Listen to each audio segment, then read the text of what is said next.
What's up, guys? Today we're going to be talking about King of Thorns by Mark Lawrence. So, for those that don't know, this is going to be a spoiler-filled Let's Talk video. It's not going to be a spoiler-free video, so if you want to go watch the spoiler-free review I have, I'll put a link in the description. This is for fans of the series and people that want to spoil shit for themselves, yada, yada, yada.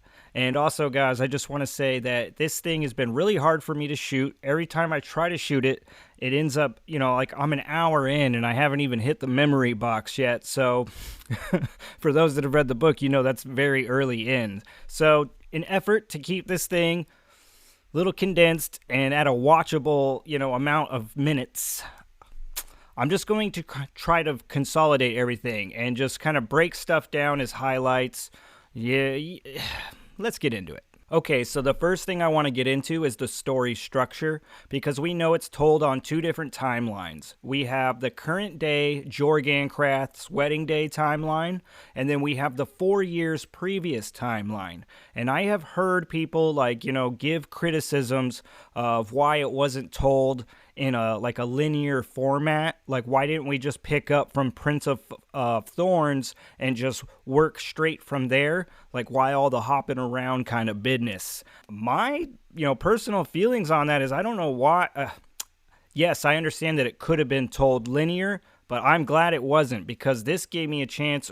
Mark Lawrence gives us a story that builds in tension, and what we're thinking is going on is always changing because we're getting the information from the past fed to us. So what we think is going on in the current timeline is always shifting, it's always in motion, and we're being fed bits of information from the past at a rapid rate. For me personally, built up several moments of just good tension, stuff that just paid off and felt awesome. You know what I mean? It was like, damn, I'm so glad I'm reading this. And just kind of adding to this, the whole use of the memory box device, I applaud it as well. And I've heard criticisms against that. And just personally, I feel like this was a great little device to use in a story, especially considering this thing is told from a first-person narrative. So we are inside Jorg Ancrath's head. So the only way for the reader to not know would be to have this kind of device.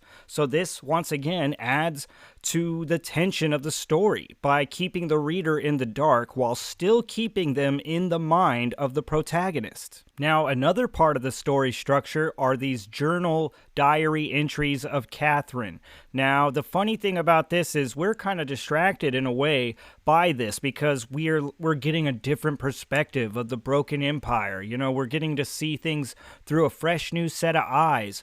But in a way, it's almost a distraction because what we're not paying attention to is the fact that as we're learning about, the Broken Empire and the Princes of Arrow through Catherine's eyes, Jorg Ancrath is also learning about all this stuff too through reading these journal entries. And so he's really equipping himself with knowledge throughout this tale, which all kind of comes to an end and pays off for him there, right? And in that twist of all things. Which brings me to the last part of the story structure, or at least that, just talking about the twists throughout the book. I think that Mark Lawrence did a great job of creating some twists. There was some stuff that hit me that I did not see coming. But I'll also see, this is a second read through, so I also, now after reading through it again, I also think that he puts enough foreshadowing and little Easter egg kind of things in there too for you to kind of make that assumption. But, in the end, when we see that Oren has killed his brother, that whole part caught me off guard that first time around. And really, even with all the information we have as the reader, still, it's kind of like catches you off guard when Jorg Ancrath just whips out a gun and shoots motherfuckers. Because once again, fantasy setting. So it's just stuff we're not used to, even though, yes, this is the Broken Empire. These are some jarring, twisted moments that maybe people don't see coming, or even if you do, they're still, they are hard turns, and they're fucking awesome. The next thing I want to talk about is the world building And I think that Mark Lawrence opens up the Broken Empire to us once again here in book 2. We do more traveling, and we get to see several other elements that make the Broken Empire maybe more than just this dastardly wasteland. One thing that I really liked in here was Dr. Taproot's circus. Just because the fact of having a circus, a traveling circus here in the Broken Empire, makes it feel a little bit more homey. Because before that, this just straight up feels like backstab, front stab, all kinds of stab alley. You know what I mean? Just death alley.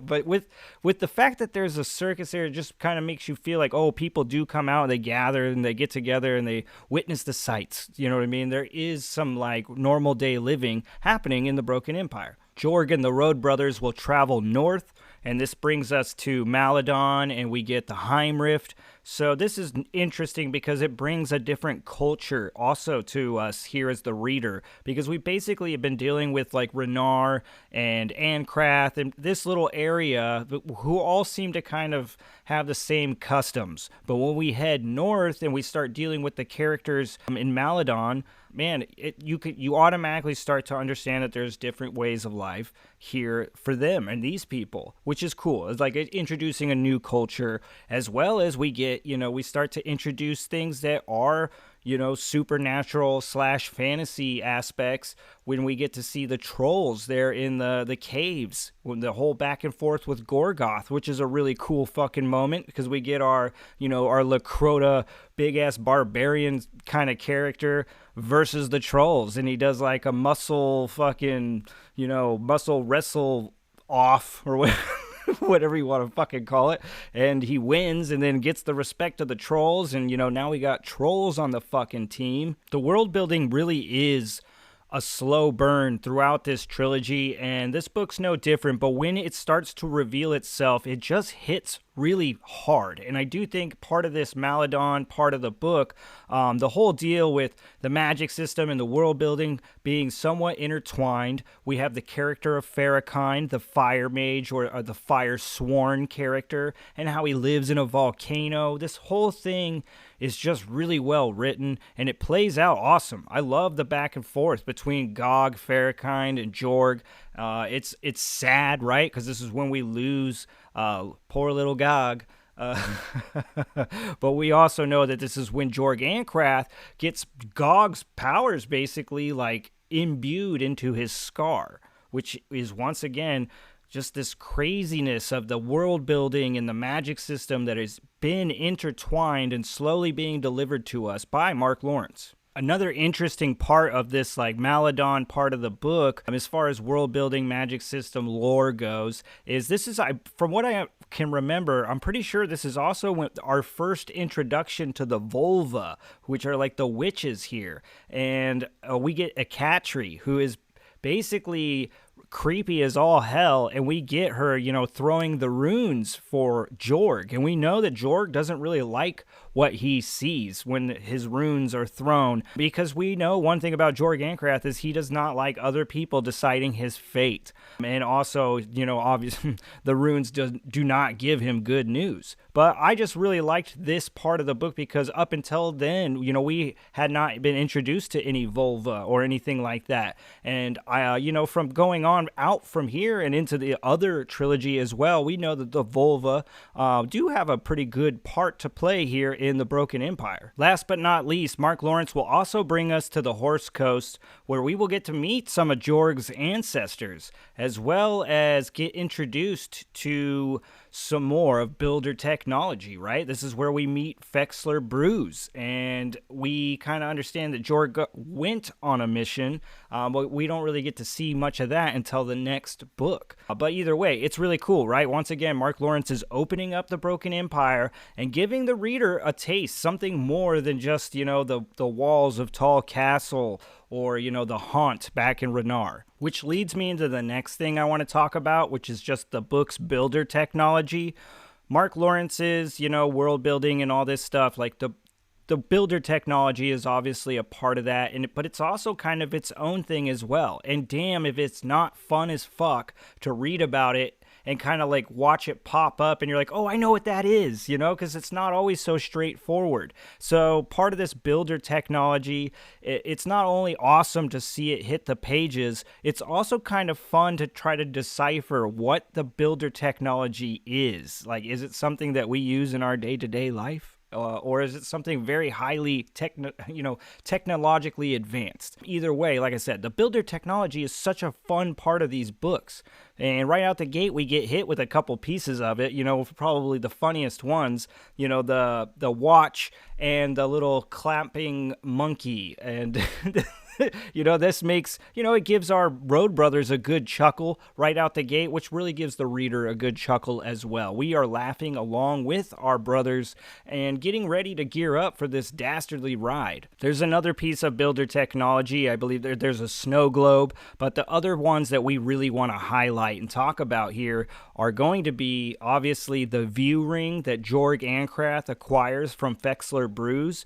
Now, when we first see Jorg get this view ring, it scans him or takes like an imprint of Jorg, and we're still not sure what it is, but when he peers into it and gets a satellite image of the Earth, it clicks with the reader. And this is one of those cool, badass, moments that Mark Lawrence delivers throughout his books. Like, that's what I'm saying. This builder technology, world building of his really pays off when it starts to click. And this is definitely one of those clicking moments. That piece of builder tech is really cool. It's definitely really awesome to watch Jorg utilize it in the manners that he uses it, basically, when he's in battle and whatnot. But the other thing, too, I thought that was really cool, just in case you guys didn't know, the view ring is also kind of Easter egg on the cover. Jorg Ancrath is actually holding it, I believe, if I have the copy around here somewhere. Yeah, he's got it in his hand. Now, obviously, the other piece of builder technology that we see is the gun that Jorg gets from Fexler Brews. Now, we don't really know too much about how Jorg acquires the gun yet. We find that out in the next book. But for now, we just know he's got that shit, and it's crazy. Like I was saying earlier, imagining this character, this fantasy character, whipping out this like Colt 6-shooter and capping off a round in the opposing prince and then shooting his fucking bodyguards as they try to like close in on him is just something you don't forget. Let's just put it that way. It will imprint itself. That scene is so fucking dastardly cool. And it's also so Jorg Ancrath. This is where we really get to understand, this piece of beautiful builder tech really allowed Jorg Ancrath to do what he does best in these kinds of moments, and that is cheat. Which brings me to the next subject that I want to talk about, and that is the onerous Jorg Ancrath.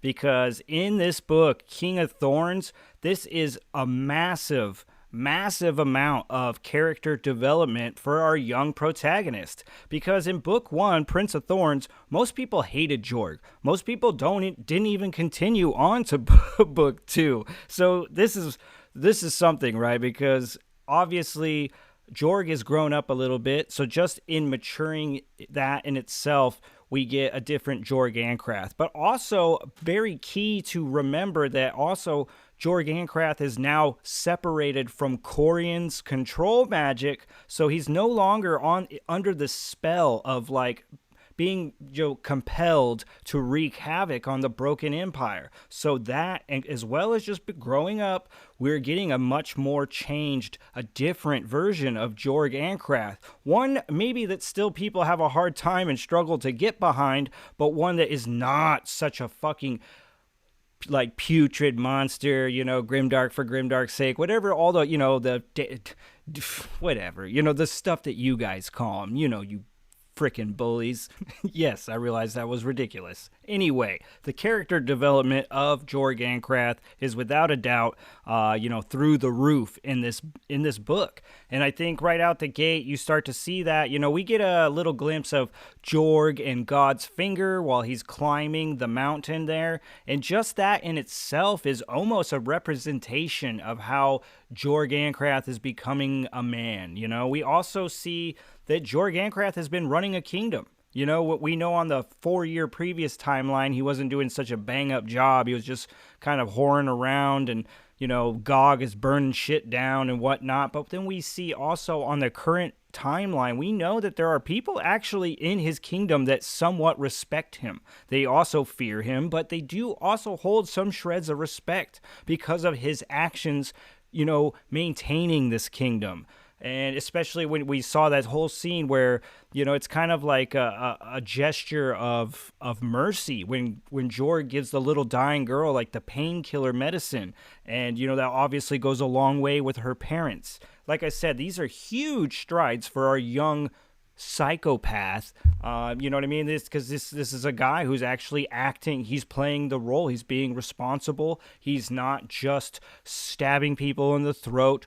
And, you know, and trying to murder his way to the top. He's actually trying to maintain what he's supposed to be doing. Like, he's being a king. Another moment like this that shows growth in Jorg is at Dr. Taproot's circus. And we see that whole deal play out with Jorg and the lion and having that conversation with himself about, you know, hitting the pin on the cage and just setting the lion free on everybody, you know, and that's exactly what he would do in his, you know, back in the day. But now he's kind of a different person and he doesn't want, you know, he's not going to do it. And then but he still does it. And this whole thing, though, the way it plays out is, I feel, though, we have that little struggle with Jorg Ancrath where he does flip the pin. But it's not because the same reasons of his young self. It's actually because of new reasons. These are the new reasons of a new Jorg Ancrath that still sometimes seem dark and dastardly, but, you know, he's flipping the pin on the cage, not just for chaos' sake,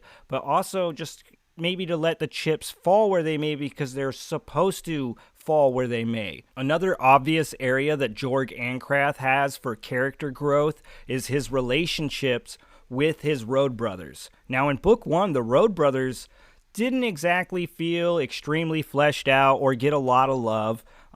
Besides the Nuban and Macon, the rest do feel a bit like cannon fodder. But now in Book 2, the Road Brothers are getting lots of love, and that's mainly because we're seeing, you know, a different relationship between them and Jorg Ancrath through Jorg's eyes.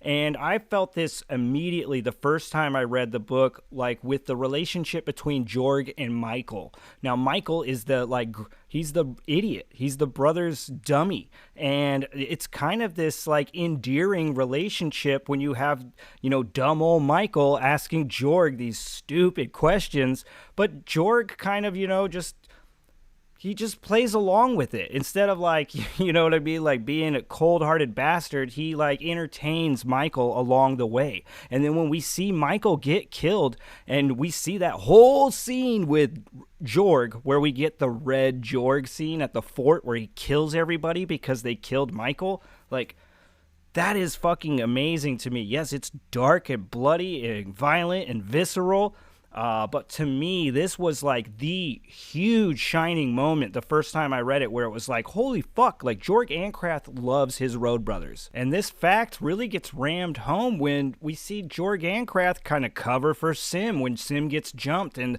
just the manner in which Jorg kind of handles it, it takes the flack off of Sim. And this, you know, Jorg doesn't need to do that. He's only doing that so the Road Brothers don't give him a hard time, because he's already gotten his ass kicked. He's had it rough enough. Jorg gives a shit. Once again, like, these things are really shining examples if you've been like really engaged in the story so far, because even for me, I loved Jorg Ancrath from book 1. It didn't take any warming up. Like, I loved the dastardly dude, but I also knew that he was cold. But here in book 2, man, I felt his heart warm up to just insane levels, you know, for a guy so cold. Now, I know I'm talking a whole bunch, and it might seem like I'm trying to paint Jorg Ancrath as some kind of angel, and, you know, maybe he is my own personal angel, but I get it. Like, he's not an angel, right? And I'm not trying to tell you guys that he is. I'm just trying to let you know that there are obvious changes, and he warms up, and he does love and care in this one, but he still does some dastardly stuff. You know what I mean? As much as he, helped Sim out, save a little face, from his road brothers, later down in the story, he uses his necromancy against his own brother after Sim gets killed. He turns him into, a zombie, essentially controls him to make him dive down into the ground and retrieve his memory box. That is another aspect of Jorg Ancrath's character growth, though, throughout this story, because coming into it, he has the powers of necromancy, and along the way, he picks up the Firesworn abilities from Gog and Farrakhind and that whole altercation. And we don't really get to see it play out a whole lot until the end, but by all means, Jorg Ancrath and his magical abilities have been amplified here in this book. One of the things I really loved that Mark Lawrence did to give the reader insight to Jorg Ancrath was he gives us, throughout that memory box deal, we know that Jorg can't remember whatever's inside that box. And we're not sure how bad of a memory it is. We're kind of making our conclusions, but we're not sure how bad it is. But then Jorg kind of gives the reader, right, a memory, a horrible memory, and he lets us know, like, if I remember that one, what the fuck is in that box? And that memory that he hits us with is one from his childhood. It's the one about his dog and his father. It's brutal and traumatizing to just read. So just imagine how traumatizing it was to go through as young Jorg Ancrath, smashing the legs of your dog while it whimpers, and your father just tells you,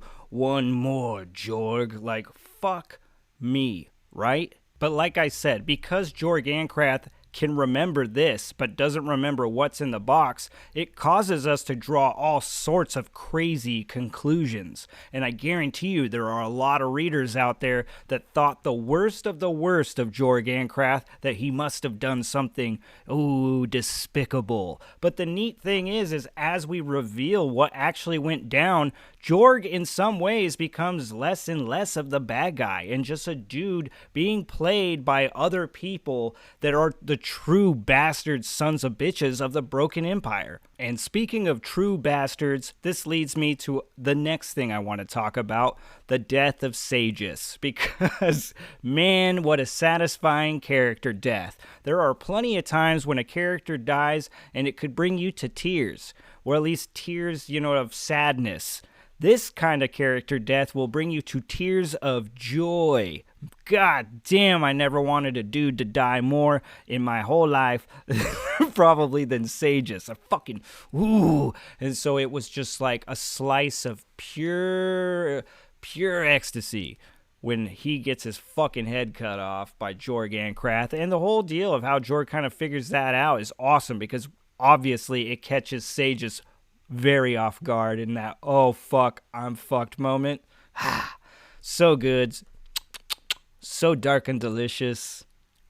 And then, speaking of dark and delicious, I just want to talk about one of my favorite scenes in the book, really going off of the first time that I read through this book, and that is when the Jorg and the brothers are in the marshes, and they stumble upon that little, village or just those couple of houses, and Jorg and Macon go inside, and it's very creepy, and that whole thing kind of plays out where they understand that it's like these are the ghosts of Galeth, and it's very dark and disturbing. But it also really forces Jorg Ancrath to understand and look upon some of his actions, like the aftermath of his actions, his consequences, which kind of goes back into the character growth of Jorg Ancrath, because this begins to become one of his massive struggles. But this whole scene is so dark and dastardly, and it does play out really well. It gives you a very horror vibe, which is something that I do think that Mark Lawrence is really good at. And one of the things